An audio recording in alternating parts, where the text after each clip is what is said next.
Fitshopist leiad laia valiku toidulisandeid, spordiriideid ja aksessuaare, lisaks toitumis- ja treeningualane nõu otse müüjalt.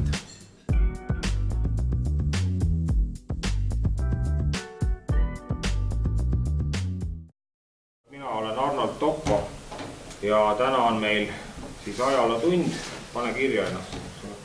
Ja täna põhiettekande, kui nii võib öelda, teeb meile härra Einar Laigna, kes käib ka läbi meie Eesti kulturismi ajaloost ja talle on siin, kui võib öelda, sõbrad ja rahvas omistanud sellise austava tiitli, võib öelda, ta on Eesti maale kulturismi maale tooja, eks ta sellest ise räägib, kuidas see nii on ja kui tõsiselt võetav see on, aga fakt on see, et tema omal ajal 50. aastatel tõi Eesti tõstesaalidesse just selle nii-öelda lääneliku kulturismi stiili.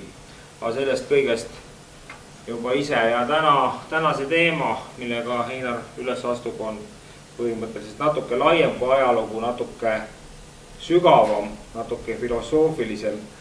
Miks kulturism on üldse hea, et vaadata natuke, näha puude taga metsa, et see ei ole ainult suured lihased, see ei ole ainult üks suur saali sigistamine, selle taga on palju tähtsamad väärtused, palju olulisemad meie kõigi jaoks.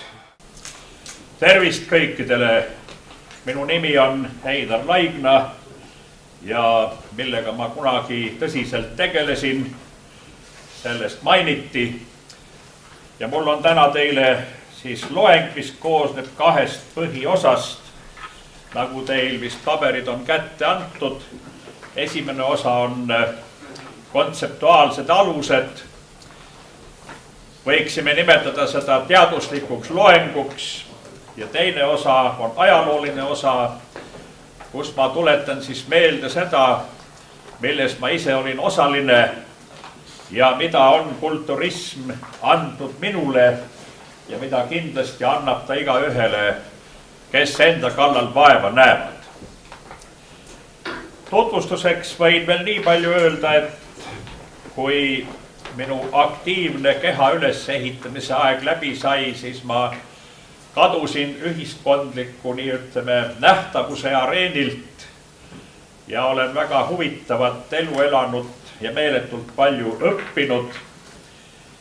Ja kindlasti arvesse võttes, kuhu ma kõik jõudsin, paljus ka nimelt tänu jälle kulturismile, mis õpetas mind süsteemselt ja jõuliselt mingi eesmärgi nimel tööd tegema, on mul maailmas väga ainulaadsed sidemed ja mul on võimalik olnud ennast harida ja mul on olnud ligipääs materjalidele, mida ma tean ilma hooplemata, et minu koduses raamaturiiulis on raamatud ja läbitöötatud materjalid Euroopa ja maailma kultuuri kohta, mida kindlasti mitte ühelgi teisel ei ole. Juba lihtsalt nende sidemete tõttu, et mul on ligipääs niisugustele raamatukogudele, kuhu lihtsalt ei saa iga inimene ligi. Ja olen ka siis sõjaväes olnud 12 aastat kaitsejõudude peastaabis 1993 kuni 2006 tagala ülemana ja Kaitseväe peainspektorina. Selle tänase kohtumise olen ma kunagi spordisaalis higistamisega välja teeninud. Ja eriline rõõm on selles, et ma saan aru, et teie inimisiksuse ülesehitamine ei ole lihtsalt ainult liha pumpamine, vaid teil on selge see, et inimolend on üks hämmastav tervik väga mitmetest osadest ja kuna inimvaim väljendab ennast füüsilise keha kaudu kosmilises 3. dimensioonis, siis tuleb suhtuda kehalisse olemisse täie tähelepanu ja tõsidusega. Lühidalt küsimus on vaimse ja füüsilise vahekorras. Natukene armetu on, kui mõni mees räägib suurest vaimust, aga siis sa näed, et see on ainult üks jutt ja seal taga pole ei suurt vaimu ega midagi muud. Sama kurb on pilt atleedist, kes on argpüks. Ma olen neid pilte näinud ja ma olen alati seda pealt nähes punastanud. Mehena on nagu häbi, et keegi mees, kes füüsise poolest on laitmatu, on moraalsete omaduste poolest nõrk. Inimene on tervik ja meie kultuuri hälliks, me ju peame euroopaliku kultuuri hälliks hellenismi. Antiik-Kreeka on ju nii või teisiti iga päev meenutatud ükskõik mis eluvaldkonnas. Ja seega meie ka peatume täna siis lühidalt ja põgusalt sellel antiigi suurel ja hämmastaval kultuuril. Vanade kultuuride uurijana viimased 10 aastat või isegi rohkem on mul põhihuvi olnud arhailisel ajal. Arhailine aeg on nimetatud ka folkloorne aeg, ka eelajalooline aeg. Aga mis on siis ajalugu ja eelajalugu? Kas eelajalugu ei kuulu ajalukku? Seni on käitutud niimoodi, et meie käsitletava ajaloo eelsesse aega kuulunud ehitused, me lihtsalt jultunult teeme nad 5000 ja 10 000 aastat nooremaks ja kuulutame nad meie aega kuuluvaks, et sobitada nad oma ajaloo käsitlusse. Ei ole enam mingi saladus, et kogu Muinas-Egiptuse arhitektuur ja püramiidid kuuluvad aega enne veeuputusse, see tähendab kaugele tagasi üle 10 000 aasta. Kes on siis inimolend üldse universumis? Ma ei saa selle kohta siin täna pikka loengut hakata pidama ja kõige viimne põhjus on väga lihtne, ega mina ka ei tea. Ja tegelikult ei tea vist seda keegi või need, kes teavad, need ei räägi. Ja nii on nende asjadega. Me peame leppima sellega, et inimkultuurid ilmuvad ootamatult, äkki ja valmis kujul. Seega need, kes väidavad, et inimkultuur on kosmilist päritolu ja kosmosest siia sisse istutatud, mina leian, et see kontseptsioon on kõige paremini tõestatud nii ajalooliste mälestusmärkide, kõikide kultuurrahvaste mälestuste, kirjanduslike mälestuste ja ka selle alusel, et tänapäeva inimene homo sapiens ilmub valmis kujul järsku. Primaadi ja tänapäeva inimese vahel ei ole leitud mitte midagi, sest neid ei ole. Väga lihtne. Kõike muud on leitud, aga vaat sealt seda vahet leitud ei ole. Järelikult neid ei ole. Ja kui vanad ürikud räägivad sellest, kuidas need, kes sealt tulid, kloonisid omale maa peal tööjõudu, et inimene on siis kokku pandud nendest, kes tulid ja keda nimetati jumalateks. Minu pärast on see siis eriti kõrgelt arenenud tsivilisatsioon, kus tunti laitmatult kloonimistehnikat. Sest Sumeri kirjad räägivad sellest, kuidas inimest klooniti, kuidas lõpuks saadi oodatud tulem, kuidas oli võimalik manipuleerida selle tulemiga, missugust täpselt taheti, kui palju anda vaimseid võimeid, kui palju tarkust anda, kui pikk eluiga, et see oli kõik nende geneetiliste manipulatsioonidega tehtav. Ja Sumeri kirjades lõpuks on öeldud.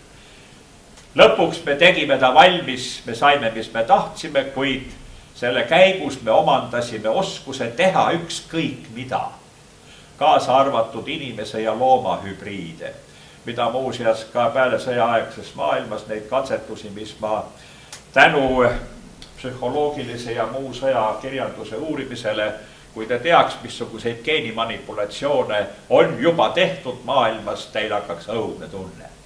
Me näeme siin sõna paideia. Paideia oli terviklik inimese kasvatus sotsiaalseks olendiks.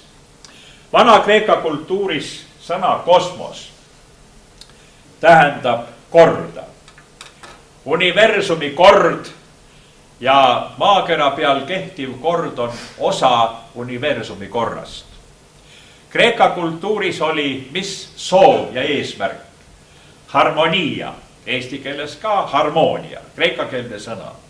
Harmoonia tähendas harmoonilises seisundis olemist universumiga, kosmosega, tuu kosmuu kreeka keeles on kord ja kosmetika, kosmetike kreeka keeles tähendas inimest, kes ennast korrastab. See ei tähendanud ainult, nagu me tänapäeval arvame, et minkimist või niimoodi välist korda tegemist. See hõlmas inimisikut tervikuna. Sinna juurde kuulus füüsis, vaimne ja hingeline. Inimisik tervikuna. Ja sotsiaalse olendina selleks, et inimene elaks eetilise või moraalse kõlbelise inimesena oma ühiskonnas, pidi ta siis ennast kujundama ja paideia oligi siis ütleme sotsiaalne inimese kujundamise või koolitusprogramm. Professor Raukasega, kes on filosoof, on meil siis paideia, minul on seal retoorika, temal on muud asjad, mida võite siis ka arvutist ise vaadata. Ja siin on üks pilt siis hellenistlikust kultuurist ja siin tuleb ka esile kohe rassi küsimus. Kust on eri rassid pärit? Kui meil kõigil pidi üks esivanem olema, siis ikkagi kust tulevad eri rassid? Ja kust tulevad rasside väga olulised erinevused ja olulised erinevused mitte füüsises, vaid ka tunnetuslikult, esteetiliselt, kõiges muus. Rassidel on väga olulised ja põhjapanevad erinevused. Kust need pärit on? Ja jälle vastus oleks lihtne. Jaapanlastel, hiinlastel, Lähis-Ida rahvastel, Ameerika rahvastel kõigil on ainult üks pärimus oma päritolust, see on kosmiline päritolu. Ilmselt on olnud aeg, mil on maakeral olnud palju erinevaid kosmilisi mõjutusi. Ja nende tulemiks on siis see tänapäeva maailm, mis siin on, kus me jätkuvalt kakleme asjade üle, mille algset päritolu me õiet enam ei teagi. Hellenistlikus kultuuris, nagu me teame, Kreeka arhitektuuri ja skulptuuri kaudu, et taotleti seda inimese harmooniat. Ja see harmoonia oli siis kindlasti see, et kuna inimene elab sünnist surmani siin, selles füüsilises olukorras ja avaldab oma vaimu ja hinge funktsioone läbi füüsilise keha, siis oli ka eriline rõhk füüsilise keha tervisel ja selle arendamisel. Seda tingis kindlasti juba tolle aja riigi ühiskonna polise kaitse. Kaitse tähendas seda, et mees pidi olema füüsiliselt terve ja tugev ja võitlusvõimeline. Siia juurde kuulus ju alati treening ja Vana-Kreeka sõna atletai, atleet, sportlane, see, kes harjutab, see sõna sai ka hiljem Euroopa kristlikus kultuuris üldse niisuguseks synonüümiks inimesele, kes pidi harjutama inimeseks olemist. Atletai. Ja nüüd üks oluline asi, mida me peame silmas pidama, kui me ajaloolises plaanis vaatame. Väga palju on niisugusi käibeteadmisi, millel ei ole mingit teaduslikku või objektiivset alust. Kui vana hellenismis Kreekas oli väga selgelt füüsilisel olemisel väga võimas rõhk, atleet, mees pidi olema atleet, kuid see atleet pidi olema kodanik. Mitte lihtsalt jõumees, vaid ta oli sellise isiksusena polise, oma linna, oma hõimu, oma maa teenistuses. Ta pidi olema võitlusvõimeline kodanik. Arvesse võttes, et küldrelvade ajastul oli nõuetav isiklik vaprus, sest sa pidid minema vaenlasele nii ligi, et sa said talle silma vaadata. Mõelge, mida tähendab niisugune võitlusviis. missugust psüühilist jõudu see nõudis. See ei ole see nagu tänapäeval, et kuskil tuhandete kilomeetrite kaugusel keegi, vabandage väga, aga peale kleebitud küüntega daam mängib arvuti taga, arvutab sisse sinna selle ja siis vajutab klappi ja kuskil sureb 1 000 000 inimest. Ja siis ta ütleb, et vist on aeg minna lõunale, et hommikune töö on tehtud, õhtul jätkab, eks ole. Tapmine on tehtud anonüümseks, ta ei nõua mingeid omadusi sult. Peale selle, et sa saad käsu ja oskad arvuti peal seda programmi sisse panna. Nii.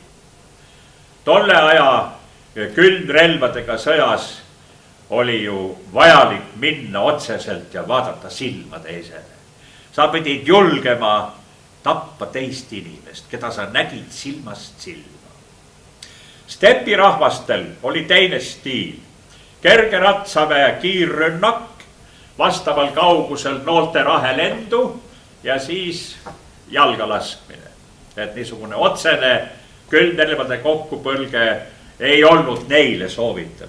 Hellenismis rõhutati just seda faalanksit ja seda, et sõdur pidi taotlema nimelt füüsilist kontakti ja pidi julgema silma vaadates minna ja käsitsi ühe sõnaga minema. See oli raske käsitöö. Ega siis sõda ei olnud niisama niisugune nalja tegemine. See oli väga karm asi. Selle tõttu pidi ka mees olema füüsiliselt tugev ja vastupidav.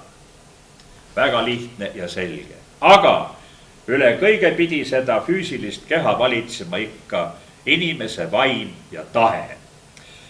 Austatud kulturistid, meie teame, mis asi on tahte pingutamine ja tahte kasvatamine. Aga selle juurde ma veel tulen, ehkki ma juba põlen sellest rääkida. Nii.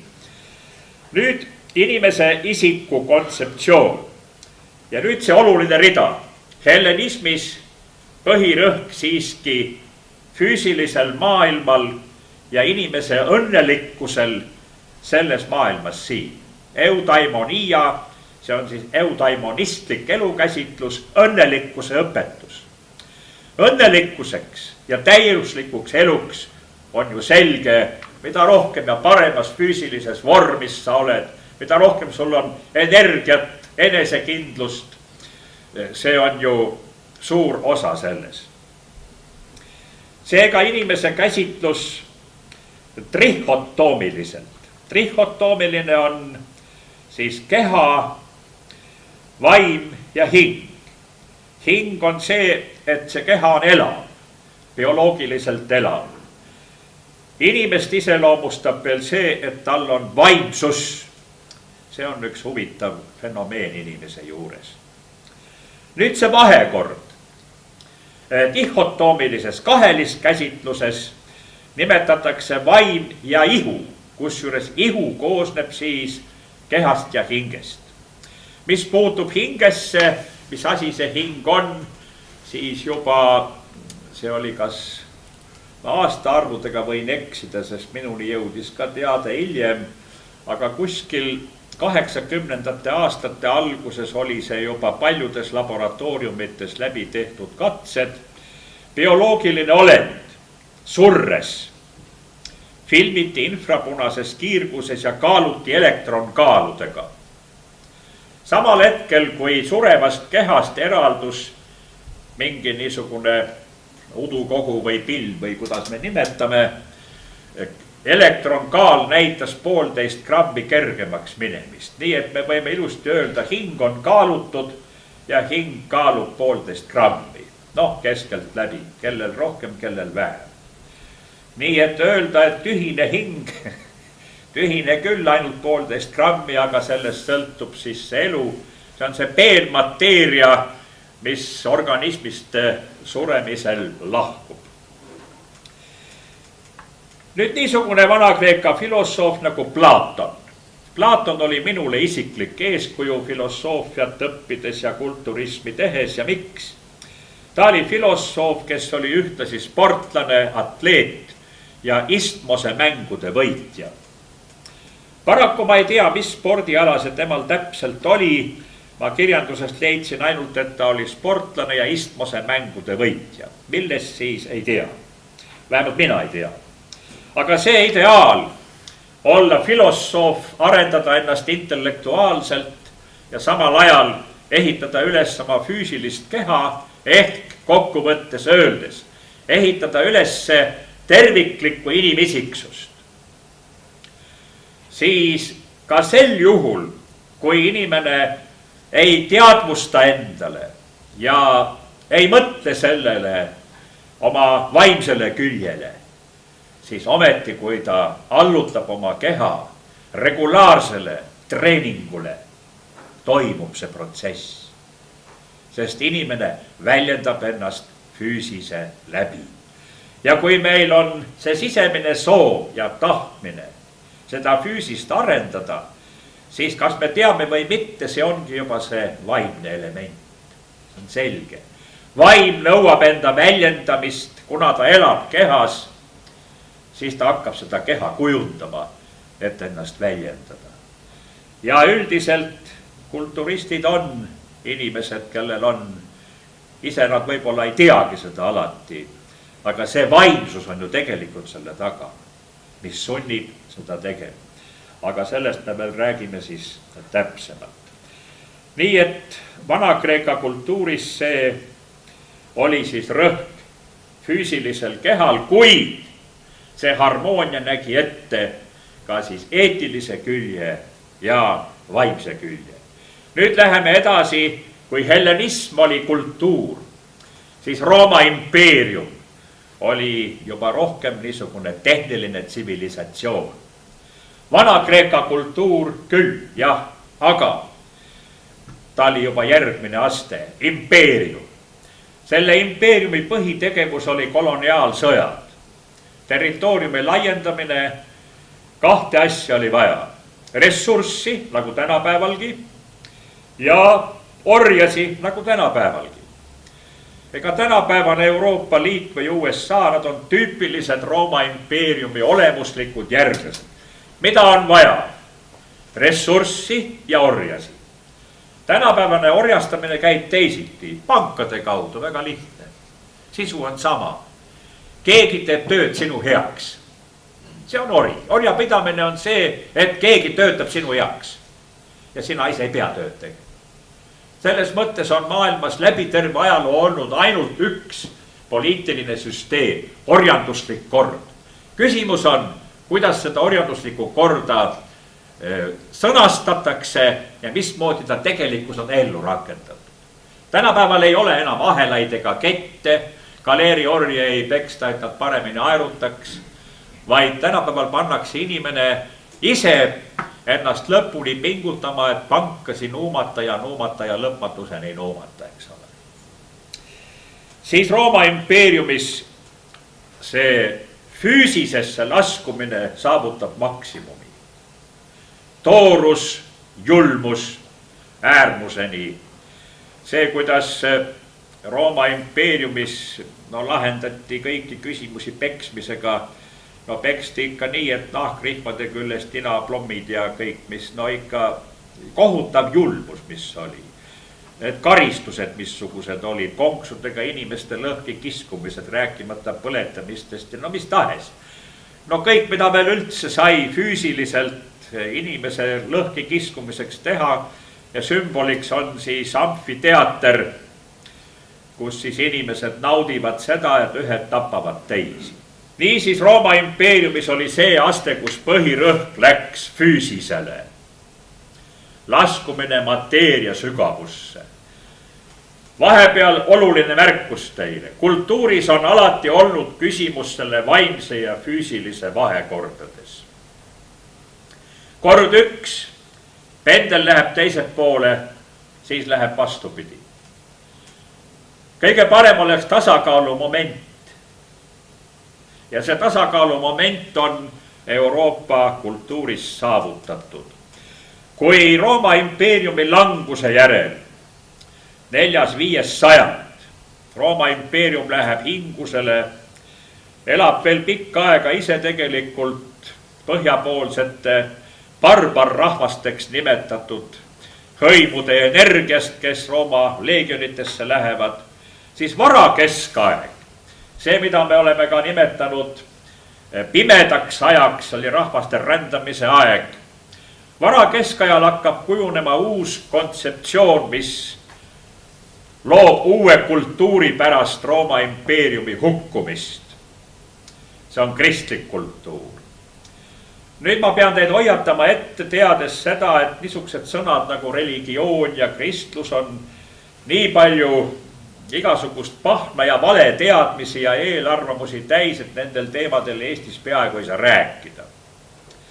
Keskaja kultuuriõpetlasena tean ma neid asju siiski professionaalselt ja keskaeg jaguneb ise varakeskajaks, millal kujuneb uus arusaam riiklusest, inimesest, ühiskonnast, perekonnast, mis toetub antiigile, hellenismile, aga on ka edasiarendus ja siin kui varakeskaeg vastandina Rooma impeeriumi füüsilisele niisugusele mateeriasse vajumisele hakkab rõhutama teist äärmust, vaimsust. Siis ilmub üks huvitav fenomeen, mis muidugi jätkub ja see on see, et kui vaimsus on tugev, siis ilmutab inimene hämmastavat füüsilist vastupidavust ja mis mind on alati pannud imestusega uurima ja mõtlema selle üle, et keskaja inimeste hämmastav võimekus kannatada ebamugavust, füüsilist piina, olla hoolimatu mugavuste suhtes. Kas ei pane mõtlema, kui te vaatate, missugust arhitektuuri, kunsti, muusikat, esteetikat, riietus, kombed. Need olid niisugused, millest me tänapäeval ei oska enam unistada. Milline tase? Ja samal ajal sanitaarsed olud ei huvita üldse. Kellegil ei tule pähe uuesti ehitada veeklosetti, mis olid vanas Babylonias olemas. Kuningas käis WC-s, siis mängiti kannelt veel või neid arhi peal ja siis see vesi, mis siis oli, sinna puistati roosiõisi sisse kõik ja vaadake, kui peened on olnud need süsteemid minevikus. Muidugi mitte kõigil, eks ole, ülikutel, aga nad olid olemas. Et kuidas on võimalik, et 1000 aastal ei hoolitud eriti pesemisest, hügieenist, ei ehitatud korralikku WC-d, vaid kõigi selle ühelt poolt luksuse kõrval ja WC oli kiviplaat ümmargune auk sees. Kellegi ei tulnud pähegi, no natukene seda ka niimoodi, ütleme nii, tehniliselt täiustada või mis. Pirita kloostri Tansker või Padise kloostri Tansker, mida mina veel noorena nägin, kui see terve oli, nüüd see on kõik ära lagunenud seal. Oli ka lihtsalt väljapoole müüri üks väike väljaehitus ja siis see kivilauaga prilllaud nagu nimetati, eks. Ei hoolitud, selles oli asi. Huvi oli mujal. Mina kui karastatud sõdur, kes iga aasta pool aastat magab õues ja talvel magan kütmata toas ja õhtul lähen ja enne kui ma panen selle magamise särgi selga, ma võtan teised ära. Mul ei ole küll, ma olen karastatud, ma ei hooli. Teate, milline vabaduse tunne see on? Sa magad ükskõik kus, ükskõik missugusel ajal, uinud kohe autorooli taga veerand tundi, puhkad kuskil sõjalisel õppusel. Kui hea on olla karastatud sõdur. Ei karda külma. Vaadake, kui õrnaks inimesed ennast teevad tänapäeval selle mugavusega. Lääne-Euroopa inimesest jääb seda armetu mulje. See heaolu ühiskonna õrn ja nõrk inimene. Karastage füüsist ja te karastate vaimu.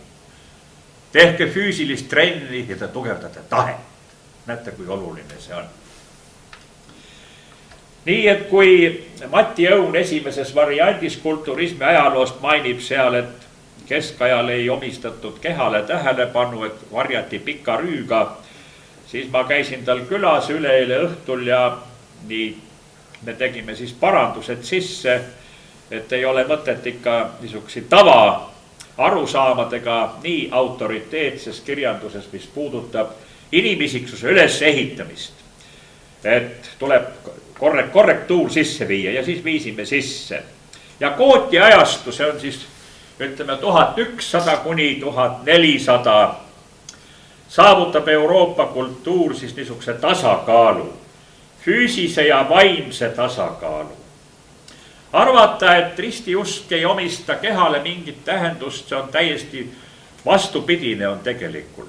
Mis on ristiusu keskne sisu? Jumal sai lihaks, palun, olge lahked. Kui vanas Kreekas olid kangelased, kes olid jumalate ja inimeste järeltulijad. Muinase Egiptuse ajalugu jaguneb jumalate ajaks, need, kes kosmosest tulid, kangelaste ajaks, kes olid hübriidid jumalate ja inimeste, ja inimkuningate vaaraode ajaks, mis on viimased 5000 aastat. Siis me näeme, kuidas läbi inimkonna ajaloo algusest peale on see kaks elementi. Jumalik ehk kosmiline ja maine ehk primaadi päritolu. See, kelle peal klooniti see asi. Kui me nüüd lähtume sellest kontseptsioonist, mis tundub mulle õige, ma ei saa öelda, et te peate seda uskuma, aga teadma küll ja mõtlema selle üle. See tasakaal tähendas seda, et kui Jumal saab inimeseks, siis inimese keha on selle läbi pühitsetud jumalikuks. Palun. Vastupidi just arvamusele, nagu ei oleks hoolinud tõeline kristlus, mitte see sentimentaalne värk, mis siin Eestis ennast Kristuse nime all laamendab. Kristlane oli rüütel, kes pidi treenima ja harjutama. Võtke rüütlikultuur, millega päästeti Euroopa ungarlaste ja idastepi rahvaste rünnakutest. Mis oli rüütli põhiline tegevus lapsest saadik? Treening, treening, treening ja veel kord treening. Füüsiline jõud ja vastupidavus. Aga seal pidi olema juures veel see vaimsus. Vaimsus, mis kõik käima paneb. See, mis tegelikult annab tõelise jõu inimesele. Ma olen näinud ja olnud elus olukordades, kus ma imetlesin väikeste haprate naiste jõudu ja tugevust. Mis asi on psüühiline jõud, mis on vaimu jõud. See oli mulle õpetlik. Ma ise endale ütlesin, mees, nüüd vaata ja ära ole viletsam, kui need haprad naisterahvad. Ma olin nõukogude ajal sellistes oludes, kus ma sain seda kogeda. Kui tugev võib olla see, kes füüsiliselt ei ole suur ja võimas, mis tähendab vaim. Aga kui need kaks asja veel koos on, hoidku küll, siis ongi see kangelaskultuur.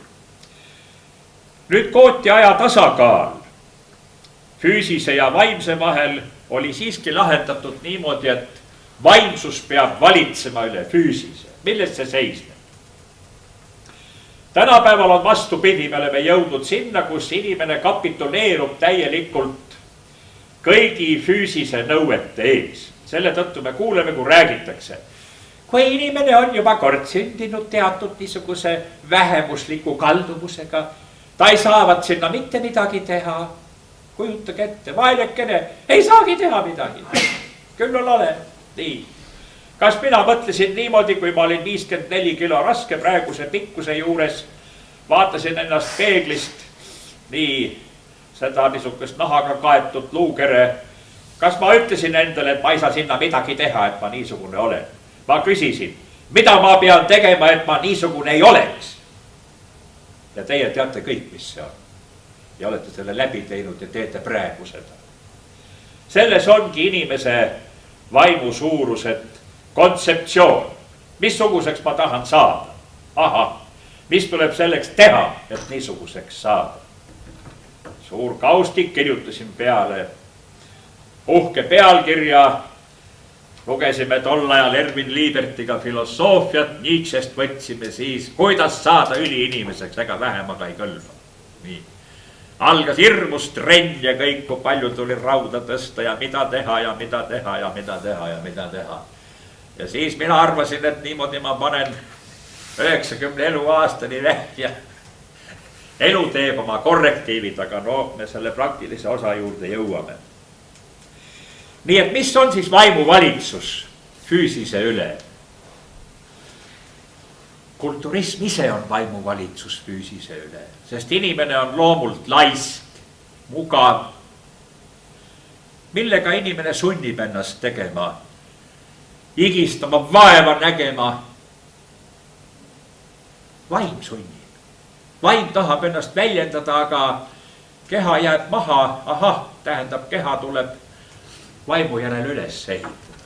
Äärmiselt lihtne, aga võtame näite. Mis mõte on paastumisel?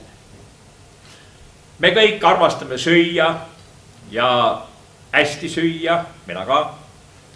Mis tähendab paast? Paast on see, et mingil ajal esiteks organism puhastub sel ajal, et me ei anna talle kõike, aga mõte on hoopis milleski muus. Mida ütleb tänapäeva inimene? Mul on isu ja ma söön. Kui me tegime trenni, siis käisid meie juures inimesed küsimas, kuidas saab kaalu maha võtta. Ja kui ma neile rääkisin, et see on distsiplineeritud elu, siis öeldi, ei, nii ma ei taha, öelge see nipp, üks nipp. Siis olid need, kes tulid minu juurde ja pakkusid raha, ütle see nipp, kuidas tugevaks saada. Mas mingit nippi ei ole raha eest müüa. Vastus on lühike, higi ja väev. See on see nipp. Ei, nii ma ei taha. Ütle oma saladus, ma tean, sul on üks nipp. Kuidas 2 nädalaga saab? Ma maksan sul. Mas kallis sõber, niisugust nippi ei ole. Ei ole, on ainult üks nipp. Higi ja vaev. Töö, ränk töö, tahtepingutus. Tahtepingutus üle selle, kui enam ei jaksa, siis veel pingutad. Ja kui siis enam ei jaksa, siis ikka veel. Ja kui sa siis mõtled, et nüüd on kõik rohkem ma ei jaksa, siis proovi ja sa teed ühe liigutuse veel. Ja vaata, see viimane kasvatab su tahet meeletul kombel. Oi, see oli üks tore asi. Nii et kui tänapäeva inimene on vaimult äärmiselt nõrgaks jäänud, mugav elu, siis on uuesti laskumine füüsisesse. Aga mismoodi? Kas selliselt, et siis vähemalt seda füüsistki treenitaks? Palju sedagi on neid, kes viitsivad teha. Rõõm on vaadata muidugi, kui on mingi suur jalgratta ralli ja matk ja 1000 inimesed lähevad või suusatama. See on niisugune rõõmustav. Ja toho siiski, et mingi niisugune ideaal elab. Aga kui palju tegelikult on neid, kes ei viitsi midagi teha? Aga enese arvates on nad kõik suure vaimuga inimesed ja ei tea, mida tahes kõik. Ja muidugi need meie, no nüüd ma ütlen otse välja, suuresti tatised humanitaarintelligendid, kes suuri vaimsusi mängivad, aga musta pori näkku, see ongi see nende maailm. Ja ei midagi muu. Nii et me selles Euroopa kultuuriringis oleme siis hellenism, mis taotles harmooniat universumiga. Kehaline treening au sees, ilusa keha kujutamine, harmoonilise, proportsionaalse, füüsiliselt hästi arenenud Vana-Kreeka skulptuurid võivad ju küll olla ühelt poolt idealiseeritud, aga tegelikult see ideaal maksis elus. See ei olnud lihtsalt niisugune soovunel, see oli eeskuju, mis oli kohustuslik. Millal tehti Euroopas viimati niisugust kunsti ja peaaegu et jäljendati hellenistlikku skulptuuri, kes teab? Hitleri Saksamaal. Hitleri Saksamaal kunstiveiderdused olid keelatud nagu Nõukogude Liiduski. Ka Nõukogude Liidus pidi kujutama inimest füüsiliselt arenenuna, tugevana, noh, niimoodi normaalsed proportsioonid või isegi natuke tugevdatult. Ei lubatud inimese kujutamist moonutatult, värdjalikult, modernistlikult, ehk see on solvav inimesele. Nii et kui me räägime kultuuris inimesest, siis tuleb rääkida, missugune on selles kultuuris inimese kontseptsioon. Missugune on praeguses Euroopa Liidus või Eestis ideaal inimese mudel, mida me koolis õpetame lastele, palun lapsed, niisugune peab inimene olema. Kes see on? Michael Jackson. Mis? Üldine naer. Missugune on see iidol, millele kultuur ehitud? Või on igalühel oma? Kui igalühel on oma, siis on kultuur lagunemise seisundis. Kultuur on elav ja jõuline siis, kui on kõigile ühine üks ideaal. edukus ja kasum ja kõik, mis kapitalismis on, aga kus on inimisiksuse ülesehitamise ideaal, vaim, hing ja ihu, mis peab teda iseloomustama. Ma õpetan ohvitseri eetikat kõrgemas sõjakoolis, Sisekaitseakadeemias eetika probleemid. Riigid ei püsi majandusel, riigid püsivad moraalil. Ja kui riigisüsteemi sisse enam ei usuta, siis on ainult aja küsimus, millal ta kokku kukub. See võib aega võtta teinekord sajandi, isegi tänapäeval läheb kõik kiiremini. Rooma riik ei lagunenud mitte sellepärast, et tal majandus ei oleks töötanud, vaid sellepärast, et oli kaotatud usk Rooma impeeriumi, nagu öeldi, jumalatesse. Nõukogude Liit kukkus kokku 70. aastate alguses, oli mul juba selge, sest keegi ei uskunud enam kommunismi.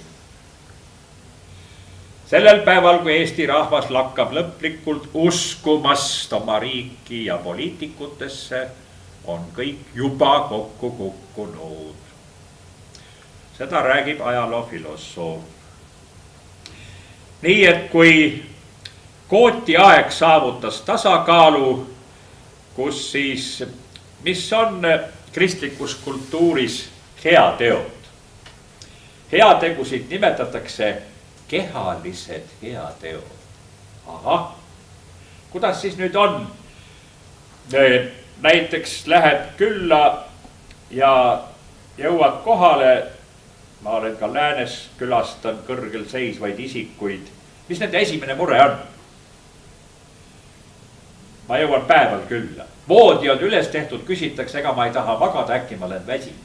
Laud on kaetud, küsitakse, ega ma pole näljas, võib-olla te kõige enne sööte. Vast ei, et ma arvan, et kõige enne ma tahaks teiega huvitavalt vestelda paljudest asjadest. Öösel magan, no selge. Esimene mure on, kas sul on hea olla. Nii, söömine, puhkamine ja siis muud asjad. Kehalised heateod. Ja seda õpetati sajandeid kristlikus kultuuris janune ja idioota, näljaseid sööta, alasti olijaid katta, haigeid ja vangi külastada ja vaatama minna. Kehalised halastusteod. Näete, inimkeha oli nii tähtis, et esimene asi oli selle eest hoolitseda, et inimene tunneks ennast hästi, et tal ei oleks valus kuskil. Nüüd renessanss. See sõna seostub kõigil ikka sellega, nagu oleks see tagasi pöördumine antiiki. Ei olnud. See oli gootika ajastu elustamine. See oli keskaja kultuuri renessanss. Aga loomulikult vaatas ta minevikku terviklikult tagasi. Ja nii-öelda ühendas neid niidikesi uuesti kõigi nende mineviku punktidega, millest kogu kultuur oli välja kasvanud, toetus kogu eelnevale pärandile.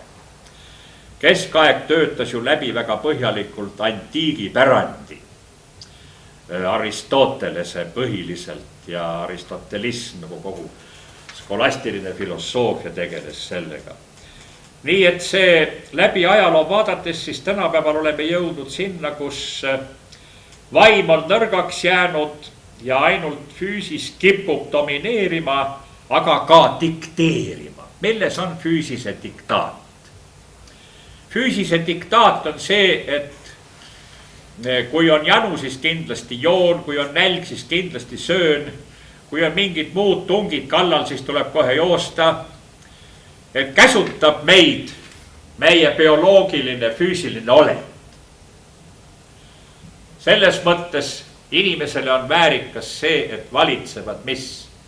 Mõistus, intellektum, teadmine, scientia. Ja nüüd mõistus ja teadmine on siiski enamusel inimestel või kõigil. Miks inimene, kes teab, mis on õige, ei suuda elada selle järele? Mis tal puudu on? Tahe. Mis lülitab tahte käima? Positiivne hirm näiteks. Või võimas tahe midagi saada, midagi endast teha. Ja 4. punkt, liber voluntas on tahe, responsabilità, vastutus. Vastutus jääb alati.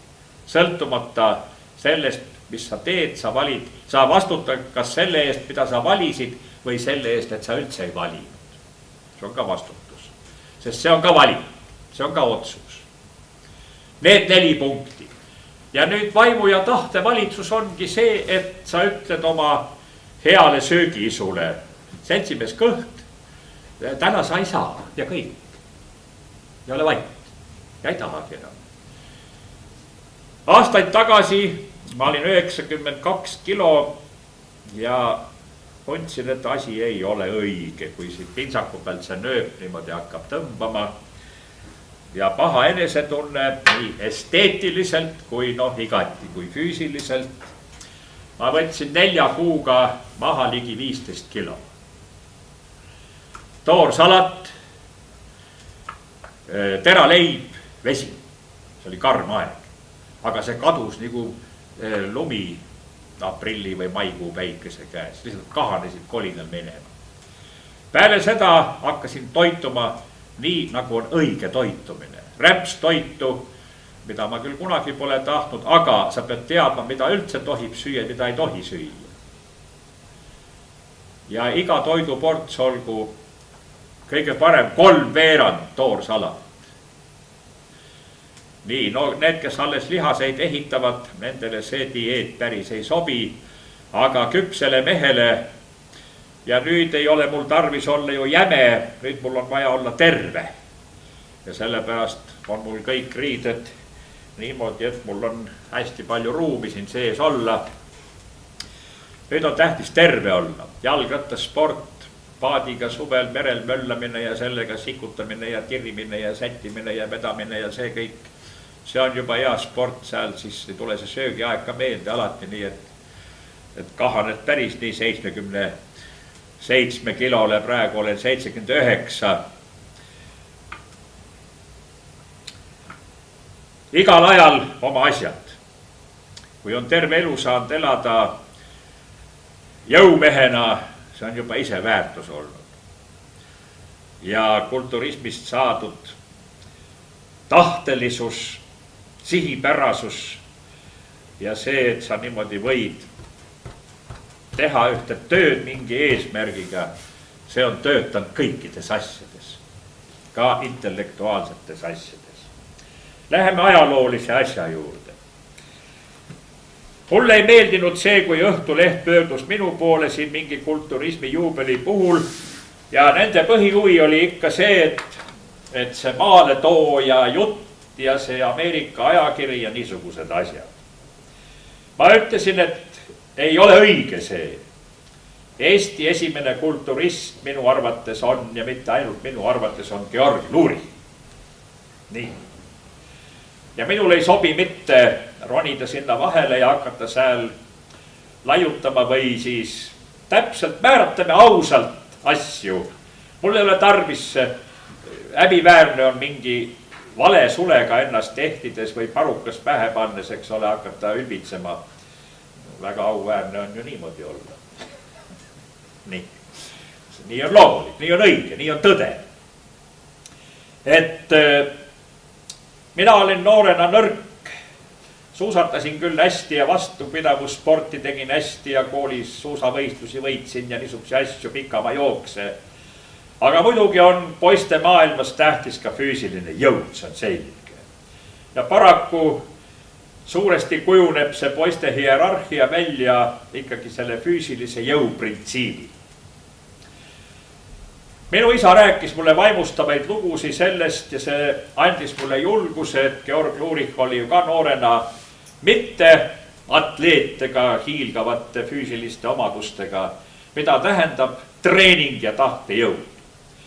Minu isa oli Peterburis näinud tsirkuses seda, kuidas Lurich maadles Potubnõiga. Ta oli siis nooruke poiss, ta läks noorena Peterburi juba tööle ja õppis seal.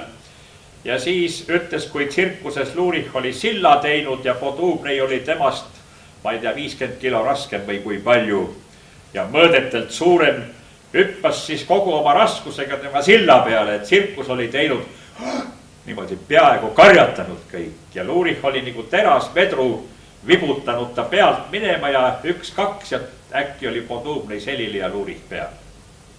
No see oli niivõrd vaimustav ja võimas see isa kirjeldus.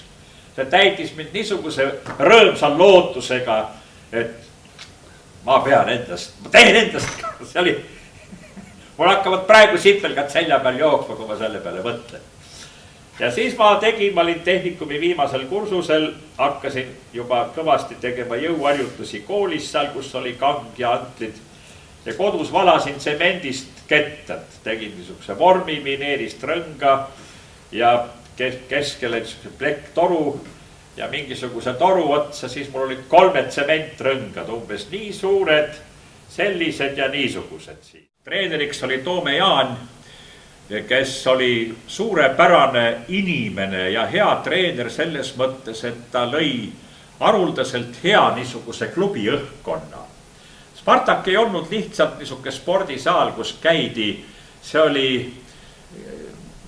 klubi õhkkonnas niisugune kamraadlus, alati huvitavaid jutte ka ja sellises eas meeste jutud sinna ja tänna, kus käisid ja poolakese oss oli niisugune eriliselt mahlaka suuvärgiga ja nii, et see oli kõigiti Spartakis käimine 3 korda nädalas, see ei olnud lihtsalt, et sa trenni teed, see oli midagi palju rohkemat.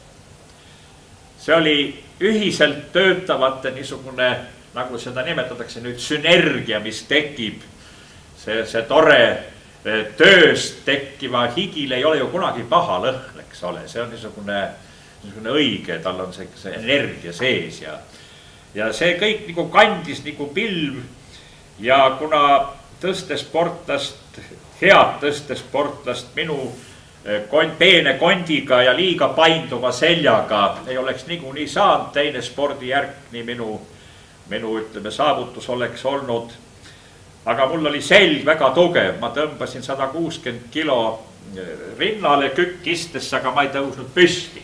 130-ga tõusin püsti, aga ei tõuganud üles, sest et selg oli lihtsalt siit liiga nõgus. Rinna ümbermõõt oli 1,22 m hiilge ajal ja biitseps oli 42,5 parem ja 41,5 vasak. Nii et selja tõmme oli mul tugev ja kükki tegin 175 kiloga ühe korra. Need olid siis minu füüsilised saavutused ja lamades surumine ei olnud mul palju, 110, vist ma mäletan. Kui see mõõt on lai, aga samal ajal oled suhteliselt õhuke, siis need nurgad, mis lihaseid tõmbavad, lihtsalt see füüsika kangi meetodi tõttu sellised inimesed lamades ei suru nii palju kui need, kelle rinnakorv on natuke teise ehitusega, need nurgad siis teised. Siis mul oli selge, et minu see ideaal, Platoni ideaal, filosoof, atleet, et kulturism sobis siis täielikult selle minu nägemusega ja sel ajal ma sain siis ühe ajakirja bodybuilding, tol ajal me ütlesime veider süsteem, me teadsime küll, et peab häädama viider või ükskõik, aga et see veider kõlas ka eesti keeles nii vahvalt.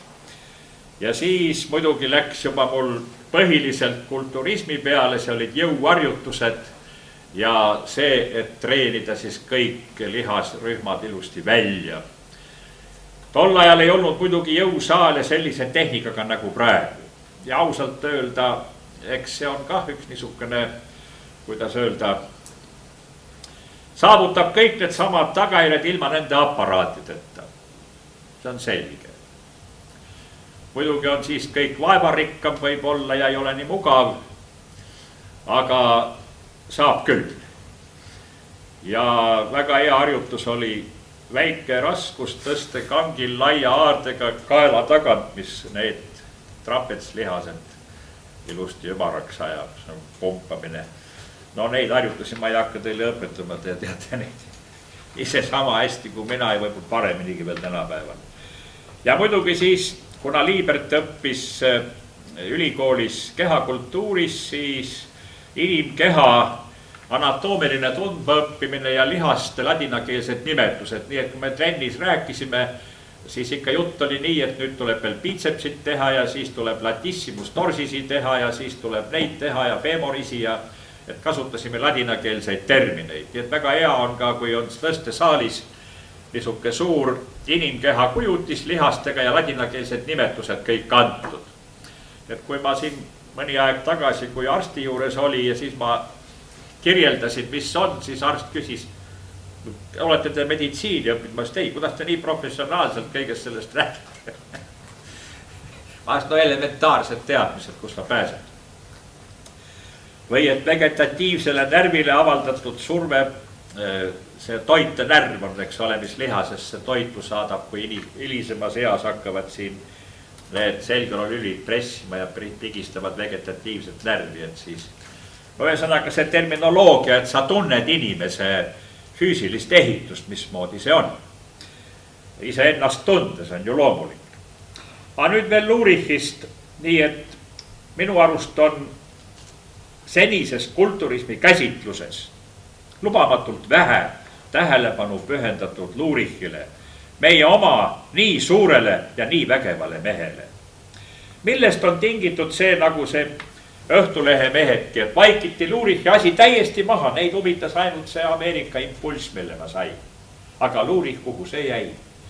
Nii et minu ettepanek on küll, et Lurich tuleb uuesti meie teadvuses ja ka vastavas kirjanduses tõsta au sisse ja temale vajalikku austust ja tähelepanu osutada, sest vastu vaidlematult meie raske jõustiklased Eesti rahvuse kujunemise ajal ja küpsemise ajal oma riikluseks olid nemad selle eneseteadvuse lahutamatu osa.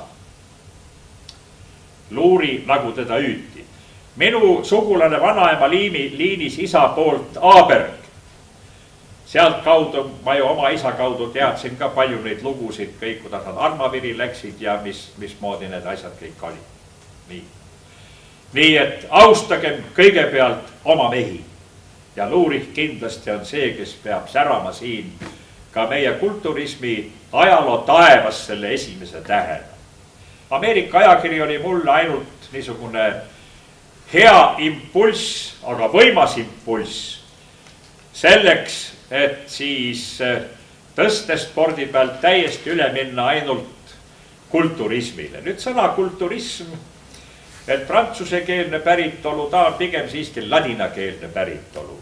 Cultivare, see sõna tähendab maa harimist. Sellest tuleb sõna kultuur, sellest tuleb ka sõna kultus. Kehakultus on hea sõna.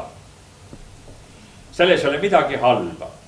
Kuid see ei tähenda, et me allume oma kehale, vaid kehakultus, kulturism on see, et me valitseme oma keha. Selles on tema õilis ja kangelaslik sisu. Nii näen mina seda asja kultuurikontseptsioonis, kus me ehitame üles inimisiksust. Selles mõttes peaks olema kulturismi hääl meie pedagoogikas ja koolielus palju võimsam. See tähendab, ei ole ju eesmärk see, et kõik me Eesti noored oleksid, ainult pumpaksid lihaseid, aga missugune on see miinimumprogramm, mis harmoonilise inimisiku ülesehitamisel vajalik oleks. Ja tähelepanu juhtimine sellele tervikule. Tahte aspekt, vaimu aspekt, füüsiline aspekt ja et see on kõik koos. Ja et kõik üks mõjutab teist vastamisi ja kasvatab ka teist. See on nii nagu tugevdades ühte, tugevdab see teist. See teine omakorda, see on niisugune trepp, mis tõuseb. Tahe ja vaimsus füüsiline. Aga nüüd, mis hakkas mind piinama, oli see, et anno veel kõigepealt siis sellest kulturismi ajakirjast. Seal olid muidugi tõesti pildid, nagu me nüüd oleme harjunud neid nägema, ja see muidugi tekitas ikka ekstaatilist vaimustust ja andis ka niisuguse impulsi, mille nimel tööd teha. Ja eks te ise kõik teate seda tehes, aga ma toon ainult selle oma kõige võimsama kogemuse näite, mis tegelikult mulle terveks eluks, ükskõik mida tehes, andis kõige võimsama aluse. see on see, kui sa teed kordusharjutust. Siis miks praegu spordisaalides on see hirmus kõvasti mingisugune tümakas muusika? Mina tahaks täielikku vaikust, et ma saan kontsentreerida mõttelihasele. Ma tegin harjutusi niisuguseid, kui proovisin. Oli, nimetati isomeetriline trenn. Ma panin käe laua peale, mõõtsin biitsepsi ära ja hakkasin mõttega mõtlema, kuidas ma seda kätt pingutan, kuidas ma teen trenni ja pool tundi mõtlen ja siis mõõtsin uuesti 7 millimeetrit jämedam. Tähendab, mõttega sai sinna vere sisse viia. Praegu ma teen niisugusi harjutusi ainult, et ma hoian käsi üleval nii kaua, kuni kramp lööb, enam ei jaksa, siis hoian veel, läheb nii valusaks, lõdvestun. Rohkem pole vaja, paar kord päevas pingutad lihased maksimumini välja, biitsepsid siit niimoodi, kuni valuni, kõvaks läheb. Ja nii kui oleks korraga saadud trenn kätte terveks päevaks. Sõjakooli loengutes ma vahel ütlen, et mida ma näen vedelete toolide peal, püsti kõik. Nii, kobardage ette, käed tagant sirgelt ülesse. Nii kaua hoiate, kuni ma ütlen, et võib käed alla lasta. Siis on hea vaadata, kui kaua keegi siis hoiab. Et see on tahtejõu harjutus, kui kaua. Kui enam ei jaksa, palju sa siis veel jaksad, kui sa enam ei jaksa. Järgmine aste, palju sa siis veel jaksad, kui sa üldse enam ei jaksa. Ja siis inimene avastab, mis asi on tahtejõud. Ja tahtega võib imet teha. Ma mäletan, kuidas biitsepseks oled. Vaevu veel saad selle ühe korra tehtud ja siis mõtled, veel ühe korra. Võtad viimased tahtejõu riismed kokku. See käsi ei tõuse, aga tahtega ikka tuleb. Ja vaat see, mis sa suudad siis teha, kui sa enam üldse ei suuda. See arendab kõige rohkem. Ja mida ta arendab võimsalt? See on tahe. Ja vaat see tahteline aspekt on elus kõige olulisem. Ja kulturism andis mulle tahte kogu oma teaduskarjääris ja kõiges ükskõik, mis ma olen kätte võtnud. Vaat see kulturistlik tahe on töötanud. Et sa ei jaksa või? Sa jaksad siis veel, kui enam ei jaksa. Mida see annab, see niisugune juba see psüühiliselt läbi proovitud treening? Sa suudad, kui sa ainult tahad. Aga kui su tahe on tugev, siis tõesti tahtega võib imet teha. Ja kui mina ehitasin endast ka siis füüsiliselt ja läbi terve elu võisin nautida seda, et sa oled füüsiliselt tugev ja terve mees. Ja mitte kunagi ei kutsunud see minus esile soovi olla kellegi suhtes vägivaldne, mitte kunagi. Sul ei vajadustki selleks. See on midagi hoopis teine seisund. Nii et praktikas, kes ehitab üles füüsilise keha, ehitab üles tahtelise isiksuse. See on selge. Ja näha ainult kulturismis niisugust liha üles pumpamise poolt oleks liiga ühekülgne. Samal ajal, kui inimene ka ainult selle mõttega hakkab asja tegema, ehitab ta nii või teisiti üles oma isiksust terviklikult. Sest inimene on tervik ja kui sa ühte kohta arendad, siis arendad terviklikult. Veel parem on, kui me teeme seda teadlikult. Ja teadlikult kindlasti on olemas, ma arvan, et kulturist kui suurepäraselt treenitud ja arendatud kehaga mees. Arvestagu seda, et ta on ühiskonnas nähtav teatud mehe ideaal. Nii. Nüüd oleks väga kurb, kui see ideaal käitub mitte galantselt. Mõelge, kui tore on, kui see mehe ideaal käitub galantselt, viisakalt.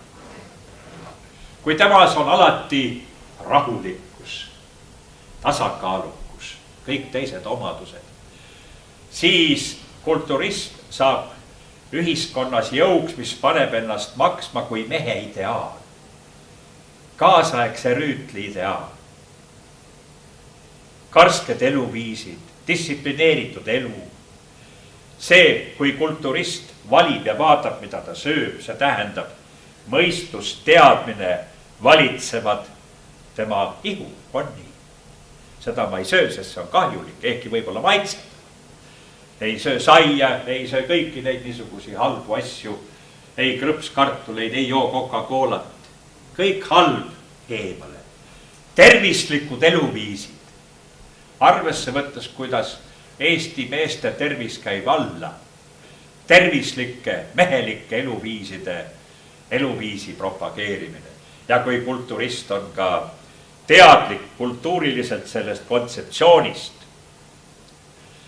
kui ta avalikkuses esinemine on nii, et kulturist ei tähenda mitte ainult füüsist, vaid terviklikku mehe ideaali.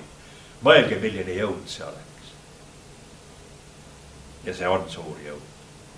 Nii et mina näen sellest suurt missiooni ja et on niisugused inimesed, kes on nõus vaeva nägema, et endast midagi teha. Mina saavutasin selle, mis minu eesmärk oli, mitu protsenti. Raske on ise hinnata, raske on olla, kuidas öelda, iseenda üle otsustaja. Eks see on niimoodi, nagu ma kunagi vaatasin Oleviste kiriku torni ja mõtlesin, et enese arendamine on, et sa ronid nagu putukas ja siis jõuad sinna tippu. Ja nüüd ma läksin sealt mööda ja mul tuli meelde see kunagine mõte ja mõtlesin ja küsisin ise endalt. Mees, kui kõrgele sa sitikas oled roninud? 2 meetrit, 10 meetrit, 20 meetrit. Ega sa ometi ei arva, et sa seal tipus oled? Ei arva. Elu on teel olek. Ja ma mainisin, aga ei viinud lauset lõpule, panite tähele. Tundsin rõõmu, et füüsiliselt tugev ja lihased ja kõik. Ja siis vaatad peeglist ja mõtled, kõik liha on kui rohi. Ma tundsin, et on mingi ülekohus maailmas. Et see kõik hääbub, see kõik kaob. Maetakse mulda ja mädaneb ära. Õudne tunne hakkas. Mis on siis see inimeses, mis on jääv, püsiv? Ja siis ma sain aru, et see läbi füüsise olin ma endas ehitanud neid vaimseid ja tahtelisi omadusi ja väärtusi, mis on väärt püsima kosmiliselt siis, kui füüsiline keha, mis on maine, läheb mulda, teda enam ei ole. Aga see vaim, mis kosmiliselt inimesele on antud, täitis oma ülesande. Ja nüüd, kas vaimu piitsepsid, nagu me ütlesime ka Ermin Liibertiga, et kas vaimu piitsepsid on nii suur, et kui füüsiline keha hääbub, et siis vaimu piitsepsid elab. Terviklik arusaam inimisikus. Ja sellepärast, kui ma praegu, mul on piisavalt vist hästi arenenud siiski ka eneseiroonia ja iseenesega niisugune vestlus nagu teise inimesega, teinekord ma pilkan ennast isegi, nii, pooleldi kurvalt, aga ka mõistvalt. Ausalt hinnates iseennast, mitte mingis illusioonides olles, et igal asjal on oma aeg. Oli aeg jäme olla ja tugev olla, nüüd tuleb terve olla ja ometi ehkki ma ei pea häbenema ka suvel, kui ma randa lähen ennast ja massöör, kes teadis minu vanust ja kui ma tulin, siis sinna massaaži laua juurde, siis see mees tegi. Et kas te tõesti olete 72 aastat vana? Ma ütlesin, et jah, aeg on ruttu läinud. Märkamatult ruttu. Et tähtis ei ole mitte ainult lühikesel ajal, vaid mõelge eluea pikkuselt. Seega tuleb minu arust ettevaatlik olla. Hea, et minu nooruse ajal ei olnud kunstlikke vahendeid, me oleks ennast surnuks söönud. Ükskõik mida. Ma kardan, et me oleks söönud hobuse pabulaid, kui keegi oleks söönud, siis saad jämedaks. Et meil oli võtta ainult loomulikku toitu. Et kui me lühikese aja nooruses saame kätte oma ekstaasi ja rõõmu füüsilisest jõust, aga kui me selle saavutamiseks oleme tarvitanud aineid, mis hiljem maksab kätte, siis ei ole hea. Et arvestage, et elukvaliteet oleks ikka pikalt. 80 aastat, 90 aastat, miks mitte 100, täiesti võimalik. Kui on tervislikult elatud ja närvid korras, siis ei ole midagi imelikku selles. Täiesti võimalik. Ja ega rohkem. Ja neid fenomeene on. Ja kui sa küpse mehena, elukogenud inimesena oled tahteline, treenitud, hea tervise juures, siis on alles kõige parem aeg. Mina tunnen praegu, et see on mingisugune eriliselt võimas ja ilus aeg. Aga see on võimalik ainult siis, kui sa oled füüsiliselt terve. Suudad, võid, jaksad, lähed, teed. Tunned ennast nagu noor, aga sa oled tark, sa oled küps, sa oled kogenud, sa oled tasakaalukas. Sa valitsed ennast, sa ei allu milleski kirgedele. See on ilus aeg. Nii, et kui jaapanlased Jaapani kultuuris ei ole see mitte tühine ütelus, et elu algab 70-selt. Lapsed on suured, nendega pole enam muret, sa oled vaba. Su füüsilised eluülesanded on täidetud.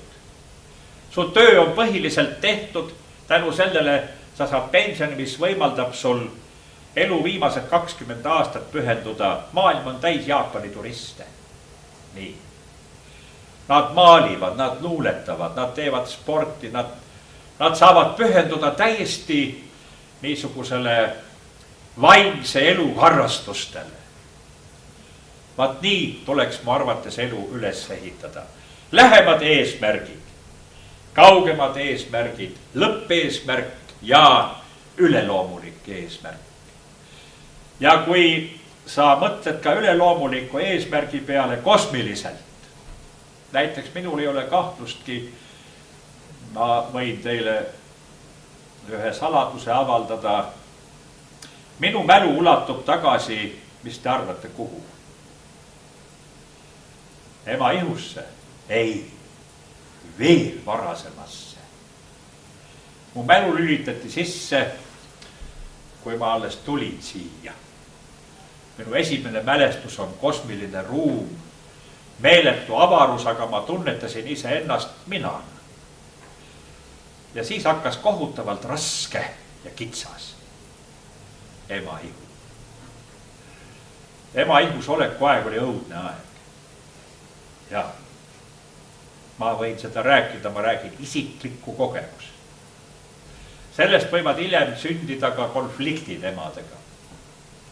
See on jumaliku kosmilise olendi maiseks sulgumine. Tavaliselt sellised lapsed kipuvad ära surema, aga kui nad siis pidama jäävad, siis jäävad ka vägevalt. Ma arvan, et mul vist oli nii. Igatahes see mälu ulatuvus, näiteks ennem kui ma olin midagi näinud, pulgavoodi laps ei ole ju reisinud kuskil, kus minu kujutuspiltidest tuli Itaalia, klassikaline arhitektuur, valgetes toogades inimesed, kus minu kujutlusmaailmas olid pildid keskajast, arhitektuurist, kunstist ja asjadest. Ma polnud pulgavoodist välja saanud. sisemaailma pildid olid kõik kuskilt ei tea kus. Mul oli vähematki kahtlust, et inimene sünnib mitu korda ja osal inimestel mälu säilib lihtsalt, mis oli. Aga mitte kõik, mitte terviklikult, jupiti niimoodi. Hiljem ma olen otsinud neid kohti üles ja mõelnud, millest on tingitud see niisugune Itaalia ja vana hellenismi, mis värisema paneb ja keskaja kultuur, kus sa lähed ja tunned kohe, aga ma tean seda, ma olen olnud siin. Tuttavad kohad kõik. Lähed ja tead kõik, kus midagi kuskil on. Isegi rohkem ütled, et siin peab olema üks uks. Vaadake krohvi alla, kas on. Nii, et see kõik näitab, et inimelu on palju avaram ja suurem kui ainult see aeg, mis me siin selles maailmas oleme. Ja läbi selle 3. dimensiooni või kõige madalama mateeria astme ennast ilmutame. Siin on see vaimu proovimise koht. Nii, ma tänan tähelepanu eest. Ma olen teiega rääkinud siiralt ja väga avameelselt asjadest, millest ma väga valin, kus ja kellele ma mida hingan või räägin. Teiega ma tunnen täna niisugust ühtsust, et ma niisugusi väga isiklikke, väga julgeid asju välja ütlen. Ma tean ise, et mõnede arvates selline jutt tähendab, et et vene keeles öeldakse vsjonje doma. Aga ma tean, et mul on rohkem kui kodus. Aga ma tean ka, et kõike, mis sa tead, ei saa rääkida. Sest ei saada aru.